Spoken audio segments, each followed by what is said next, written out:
Karimnagar police parade ground లో 15 August వేడుకలు ఘనంగా జరిగాయి. వేడుకలకు ముఖ్య అతిథిగా మంత్రి శ్రీధర్ బాబు హాజరై జాతీయ జెండా ఆవిష్కరించారు. అంతకుముందు పోలీసుల గౌరవ వందనం స్వీకరించారు. ప్రతి ఒక్కరికి సంక్షేమ పథకాలు అందడమే ప్రభుత్వ లక్ష్యమన్నారు మంత్రి శ్రీధర్ బాబు.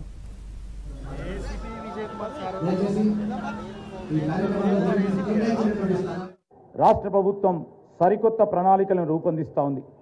రైతుల సంక్షేమానికి, వ్యవసాయ పురోగతికి అవసరమైన కార్యాచరణ ప్రణాళికలను అమలు చేస్తోంది. రైతు భరోసా, రైతు రుణమాఫీ పథకం అమలుతో పాటు వ్యవసాయ కమిషన్ ఏర్పాటు దిశగా ప్రయత్నాలు ప్రారంభించింది.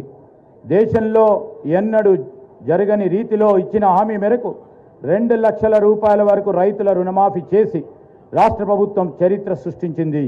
2 లక్షల రూపాయల వరకు ఏకకాలంలో రుణమాఫీ చేయడంతో రాష్ట్రంలోని రైతాంగం నేడు పండుగ జరుపుకుంటుంది. ఆరోగ్యశ్రీ పథకాన్ని మరింత పకడ్బందీగా అమలు చేయడంతో పాటు ఈ పథకం కింద పేదలకు కార్పొరేట్ వైద్యాన్ని అందించాలనే లక్ష్యంతో రాజీవ్ ఆరోగ్యశ్రీ వైద్య పరిమితిని 5 లక్షల రూపాయల నుంచి 10 లక్షల రూపాయల వరకు పెంచి అమలు చేస్తూ ఉన్నాం. జిల్లాలలో శుక్రవారం సభా కార్యక్రమంలో ప్రతి శుక్రవారం అంగన్వాడీ కేంద్రాల్లో ఆరోగ్య సిబ్బంది పాల్గొని ఆరోగ్యం, పోషకాహారం, పరిశుభ్రతపై మహిళలకు అవగాహన కల్పించడంతో పాటు వారికి అన్ని వైద్య పరీక్షలు ఉచితంగా చేయించడం జరుగుతుంది. నాణ్యమైన విద్య, వైద్య పరీక్షలు, శానిటేషన్, అడ్మినిస్ట్రేషన్, ఇన్ఫెక్షన్ కంట్రోల్లో 95% పాయింట్లు సాధించి జాతీయ స్థాయిలో 3వ స్థానానికి హుజురాబాద్ ఏరియా ఆసుపత్రి ఎంపిక కావడం పట్ల జిల్లా యంత్రాంగం అభినందిస్తున్నాను.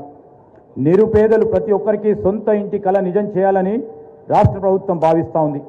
ఈ లక్ష్యాన్ని సాధించే క్రమంలో ఇందిరమ్మ ఇళ్ల పథకం రాష్ట్ర ప్రభుత్వం అమలు పరుస్తూ ఉంది.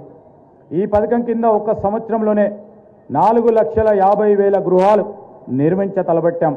ఈ పథకం కింద ప్రతి నియోజకవర్గంలో 3,500 గృహాలు నిర్మించడం జరుగుతుంది. నానాటికి పెరుగుతూ ఉన్న ధరల ప్రభావం పేద ప్రజలపై పడరాదన్న సంకల్పంతో మహాలక్ష్మి పథకం కింద కేవలం 500 రూపాయలకే వంట గ్యాస్ సరఫరా చేసే కార్యక్రమాన్ని కూడా రాష్ట్ర ప్రభుత్వం